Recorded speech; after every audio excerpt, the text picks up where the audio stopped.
All right, to discuss that and more, joining me now, Sky News host Steve Price and Daily Telegraph journalist James Willis. Great to see you both. Good to see you. Steve, just your reaction to that quickly. Pauline's stunt, Barnaby's defection, the steak cooked on a sandwich press. Your reaction? I was very impressed at $100 Wagyu. I didn't know you could buy $100 Wagyu steaks at the supermarket in Canberra. Would I cook it in a sandwich press? No.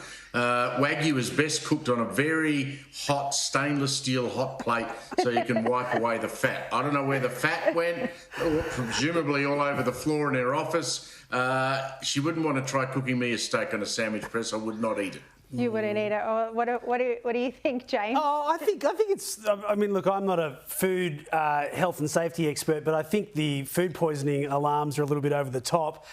There's heat on both sides. Well, people do eat raw meat, right? Well, it's red meat, right? Yeah, but you can't eat raw. Of course, and plenty. But I mean, you got heat on both sides pushing down. As she said, she ran a fish and chip shop in years gone by.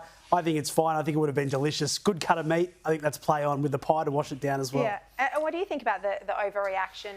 I think the first thing is to ask Australia and ask ourselves why all these other countries have banned the burqa and why haven't we? And there would be reasons. And if we looked at those reasons, we should be asking ourselves very basic questions as to why we haven't brought that policy here. I just think that we are beginning to see the launch of a very ferocious political force that we've seen in other parts of the world. But while the Liberal Party can't get its act together, Shari, Pauline, you watched that interview, you are under absolutely no doubt about what she stands for, what she's all about, and what she is trying to achieve. And I think that is cutting through clearly based on the polls with a lot of voters. And this will ramp up. They'll run in more seats. They'll target upper house. They'll target state elections.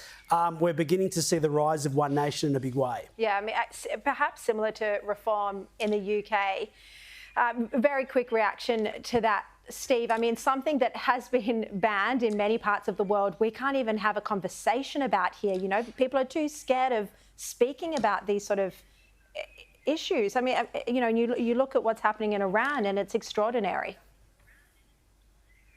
Look, with Labor governments in the major states, New South Wales, Victoria and in Canberra, we're never going to have a proper debate about whether that should happen or shouldn't happen.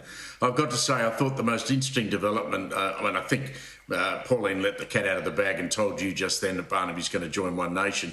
But I thought Matt Canavan's comments earlier this morning, where he really gave it to Barnaby about defecting from the Nationals, going to One Nation, saying that, you know, it's all about Barnaby, it's an ego trip and he shouldn't do it and he'll regret doing it. I thought what Matt Canavan's intervention was today, I think that shows the coalition probably, as James has just pointed out, that the last thing the coalition needs to do is to give One Nation any more free kicks. Yeah.